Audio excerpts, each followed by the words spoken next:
আচ্ছা, আপনি যে আমাদের এখান থেকে চিকিৎসা করে আল্লাহর রহমতে ভালো হইছেন, এই বিষয়ে জাতির কাছে কি বলতে চান? যদি কিছু বলেন।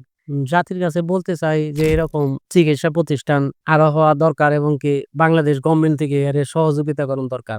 জি। যাতে এই চিকিৎসাটা ছোট বড় সবার কাছে পৌঁছায় দিতে পারে এবং নিরীহ গরিব আছে যদি বাংলাদেশ গভর্নমেন্ট যদি ইচ্ছা করে এদের সহযোগিতা করে এই চিকিৎসাটা সহজভাবে নিয়ে আরো দিতে পারবে এবং কি এই রোগ এলোপ্যাথি চিকিৎসা করে যে ব্যয়বহুল তারপরেও নিশ্চিত মৃত্যু আমাদের ওইখানে আরো ঘটছে। জি। যার কারণে আমার বোন আমি মৃত্যু যাই নাই যে বোন বাদী মারাই যাবো। তো একটা ট্রিটমেন্ট আমি দেয়া দেখি। মানে লাস্ট স্টেজে লাস্ট কি হয়? আর দেখি কি আল্লাহ হয়? কি করে। এ তো হায়াত না থাকলে তো পৃথিবীর কেউ বাঁচাইতে পারবো না। তাহলে জি। কি বাঁচাইতে পারবো? না, না, না। পারবো না। যার কারণে আমি এখানে আসি, গণস্বাস্থ্য হোমিওতে আসি। ওষুধ খাওয়ার পরে আল্লাহর রহমতে বর্তমানে খুবই ভালো। রেজাল্ট খুবই ভালো। আমরা সারা বাংলাদেশের মানুষকে বলব, যাদের এই সমস্যা আছে তারা এই গণস্বাস্থ্য হোমিওতে যোগাযোগ করবেন এবং এখান থেকে মেডিসিন নিয়ে যেভাবে তারা বলে, এখানে যেভাবে তারা লিখে দেয় ওইভাবে নিয়মিত যদি আপনি খাইতে পারেন ইনশাআল্লাহ, যেহেতু আমার বোনের চিকিৎসা হইছে, ভালো হইছে, আপনাদেরও আল্লাহ ভালো করবে।